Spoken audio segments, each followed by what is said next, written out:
A las 5:30 hora local, una corbeta rusa clase Buyaneme, armada con 8 misiles de crucero calibre, se preparaba en el mar de Azov para atacar ciudades ucranianas. La misión había sido tranquila hasta ese momento, pero todo cambió en cuestión de segundos.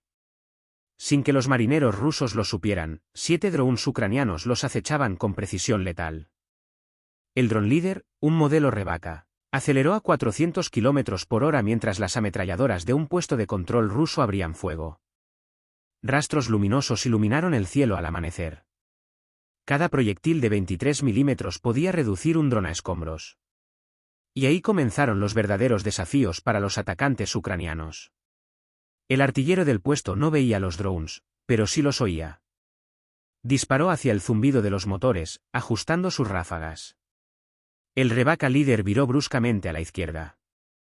Los proyectiles de 23 milímetros explotaron a su alrededor, cada uno capaz de destruirlo al instante.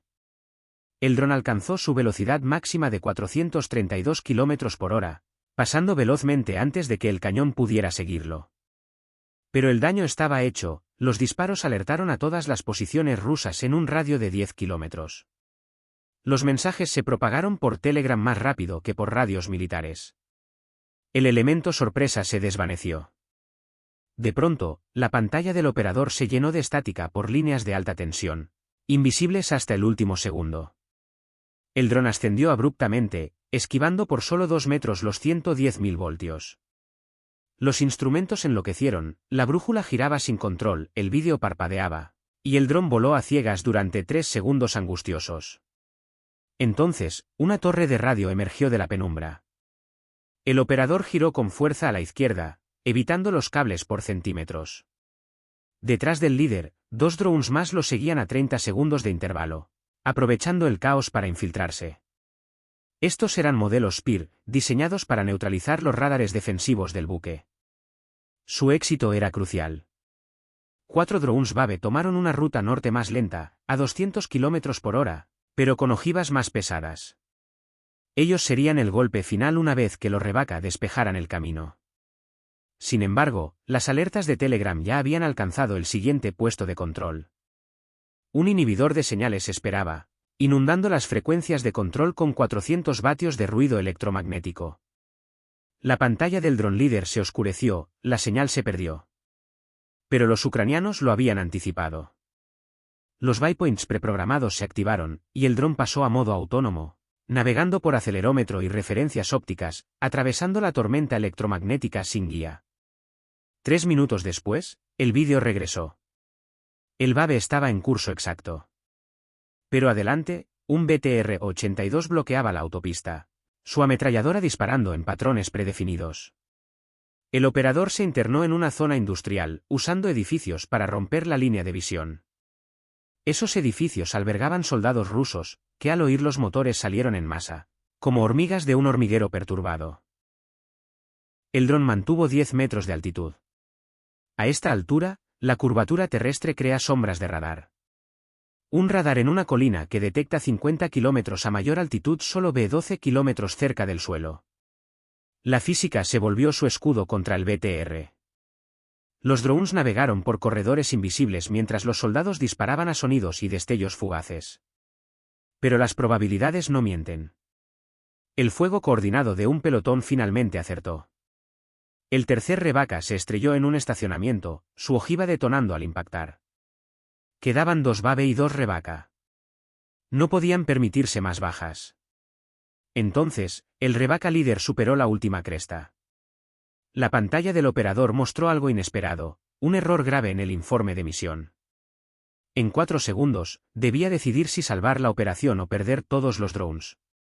Un sistema Pantsir lanzó 6 misiles al unísono, pero no eran misiles superficie-aire convencionales. Eran interceptores antidrones, diseñados tras fallos previos contra cuadricópteros comerciales. Cada misil, de 12 kilogramos, llevaba 200 esferas de tungsteno en una ojiva de fragmentación que formaba un patrón en forma de dona, letal para UAV pequeños. Las esferas se expandían a 1800 metros por segundo, creando una nube mortal de 10 metros de diámetro. El operador del Pantsir usó tácticas de compromiso escalonado, lanzando misiles a 50 metros, 30 metros y 10 metros, forzando al dron a atravesar al menos un patrón de fragmentación. El sistema calculaba puntos de intercepción según la trayectoria del dron, formando una caja tridimensional de muerte. Las mechas de proximidad emitían pulsos de radio para detectar metal. Pero el operador del Rebecca conocía una debilidad clave: un retraso de 1,2 segundos en el armado de los misiles, una medida de seguridad para proteger el lanzador. A 432 km por hora, el dron recorría 144 metros en ese tiempo. Al ver las llamaradas de los misiles, el operador se lanzó hacia el Pantsir. Los misiles pasaron por encima, sus mechas aún inactivas, incapaces de detonar. Cuando se armaron, el Rebecca ya estaba debajo, usando las propias medidas de seguridad del lanzador como protección. El operador niveló a 5 metros y apuntó al radar Podletka 1, que guiaba a todos los lanzadores rusos en 200 kilómetros. Los cañones gemelos de 30 milímetros del Pantsir dispararon a 5.000 rondas por minuto, intentando crear zonas rectangulares de fuego.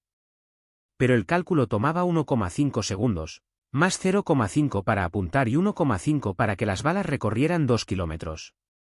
Total, 3,5 segundos. El dron cambiaba curso cada 2 segundos, frustrando los cálculos. El Rebecca impactó la antena del radar. Su carga conformada detonó, generando el efecto Munroe. La explosión comprimió un cono de cobre en un chorro hipersónico a 7.000 metros por segundo, perforando antenas, unidades de procesamiento y estaciones de operadores como una aguja a través de papel, dispersándose en una rociada de cobre. El segundo Rebecca apuntó al radar de alerta temprana P-18 Spunbest. El Pantsir cambió a imagen térmica, pero el amanecer creó una inversión térmica, con aire frío atrapado bajo aire cálido, generando distorsiones y firmas falsas. Los motores eléctricos del dron producían poco calor, apenas 10 grados sobre el ambiente, frente al mar matutino aún cálido. El dron se desvanecía al pasar sobre tierra fría. El algoritmo térmico, diseñado para motores a reacción de 600 grados, no podía seguirlo. El artillero disparó en modo desesperado, un patrón espiral desde la última posición conocida. Pero el dron giraba 90 grados en medio segundo. Se gastaron 5.000 balas sin un impacto.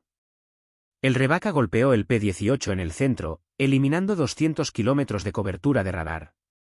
Sin los radares primarios, la corbeta a 4 kilómetros de la costa perdió su alerta temprana. Su propio radar, limitado a 40 kilómetros, le daba menos de 2 minutos de advertencia. El buque, listo para disparar contra Ucrania, quedó ciego y aislado. Detectó los drones a 4 kilómetros, contactos intermitentes que confundían con olas de 2 metros. El desplazamiento Doppler fallaba con los drones variando entre 80 y 120 nudos. El algoritmo de rechazo de Clatter filtraba amenazas reales. Cada tercer barrido, los drones desaparecían como falsos retornos. El sistema AK-630M2 Duet se activó. Disparando 10.000 rondas por minuto desde cañones gemelos de 30 milímetros intentó predecir trayectorias, con filtros de Kalman, combinando datos pasados y actuales. Pero los operadores ucranianos cambiaban curso cada 2 segundos, desbaratando cálculos. Diseñado para misiles P-270 Moskit de 3.000 kilogramos, el sistema no podía con drones de 150 kilogramos maniobrando al azar. Era como cazar un colibrí con un martillo. La solución de disparo tomaba 3,5 segundos, los drones cambiaban en 2. La corbeta desplegó el sistema PK-10, lanzando chaff, tiras de aluminio que creaban falsos retornos de radar. Contra misiles guiados, habría sido efectivo, contra drones con operadores humanos viendo por cámaras. Solo creó destellos vistosos. Los operadores mantuvieron el bloqueo visual. La suite TK-25 emitió 200 vatios de jamming, pero los drones usaban salto de frecuencia, cambiando 128 canales por segundo en un patrón pseudoaleatorio. El jamming causó pixelación, degradando el vídeo de 1080p a 480p, pero no rompió el enlace. El capitán ordenó giros evasivos en S, pero el buque de 949 toneladas necesitaba 15 segundos para girar 30 grados. El dron lo hacía en 50 milisegundos. El operador del Rebecca cronometró su aproximación entre giros. A 500 metros, pasó a control manual, apuntando al mástil de radar. Los cañones Duet no podían deprimir bajo menos 5 grados. A 200 metros y 3 metros de altitud, el dron estaba fuera de su alcance. Marineros con ametralladoras PKM dispararon, pero el dron cruzaba su vista en 0,8 segundos. Los ojos humanos necesitan 0,2 segundos para enfocar, 0,3 para rastrear y 2 para apuntar. Disparaban a imágenes residuales. El Babe líder apuntó al mástil, su carga conformada lista para destruir los radares. El capitán intentó lanzar los calibre, pero la secuencia requería 2 minutos. Los Babe estaban a 30 segundos. El primer Babe impactó el mástil, desactivando radares, comunicaciones y enlaces de datos. El buque quedó indefenso. El segundo Babe se lanzó al lado de babor a 30 grados, apuntando al depósito de misiles tras 15 milímetros de acero. A 100 metros, el operador ajustó por la deriva de 8 nudos y la escora de 3 grados. La carga conformada necesitaba impactar a 90 para máxima penetración. El operador, con 500 simulaciones de práctica, enfrentó variables reales, manos temblorosas, rocío en la cámara, la presión de evitar más bombardeos. El Babe acertó la mampara del depósito. El efecto Munroe perforó el acero, rociando cobre fundido sobre municiones y componentes. El segundo Babe golpeó el equipo de manejo de misiles, bombas hidráulicas, líneas de combustible y sistemas eléctricos. La explosión rompió 3 sistemas. Fluido hidráulico a 3000 sí causó arcos eléctricos. Líneas de refrigerante liberaron químicos tóxicos. Los interbloqueos de seguridad de las ojivas se desactivaron, dejando 8 calibre inutilizables. La corbeta no se hundió, pero llegó a puerto 12 horas después, con la superestructura quemada, el casco perforado y humo de incendios internos. La reparación tomaría al menos 18 meses, si Rusia encontraba repuestos bajo sanciones. Los calibre destinados a Ucrania no se dispararon. Operadores ucranianos, desde búnkeres a 300 kilómetros, neutralizaron un buque de $500 millones con drones hechos de partes comerciales. Este ataque en la bahía de Tembiuk, el 28 de agosto de 2025, marcó un hito.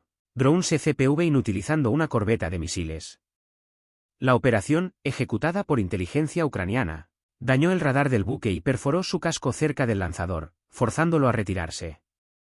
Esto frustró un posible bombardeo y resaltó la vulnerabilidad de naves rusas, incluso con sistemas defensivos avanzados. En un contexto más amplio, este ataque forma parte de una estrategia ucraniana que ha desplazado la flota del Mar Negro rusa de Sebastopol a Novorossiysk, reduciendo su presencia en Crimea y el Azov. Ocurrió tras un masivo ataque ruso con cientos de misiles y drones contra Ucrania, uno de los mayores de la guerra, que afectó civiles en Kiev. Ucrania usa drones económicos contra activos rusos costosos, contrastando con los ataques de Moscú a zonas residenciales. La corbeta, parte de una clase limitada, quedará fuera de servicio, restringiendo lanzamientos de calibre.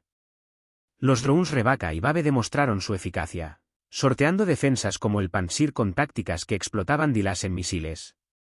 Sus cargas conformadas, usando el efecto Munroe, destruyeron sistemas clave. Innovaciones como lanzamientos por catapulta y controles FPV mejoraron su precisión a larga distancia. Rusia responde con nuevos mini-misiles para Pantsir contra enjambres, pero Ucrania muestra que la guerra asimétrica puede neutralizar amenazas costosas. Este equilibrio en el mar de Azov y Negro redefine la guerra naval y aérea, forzando adaptaciones constantes.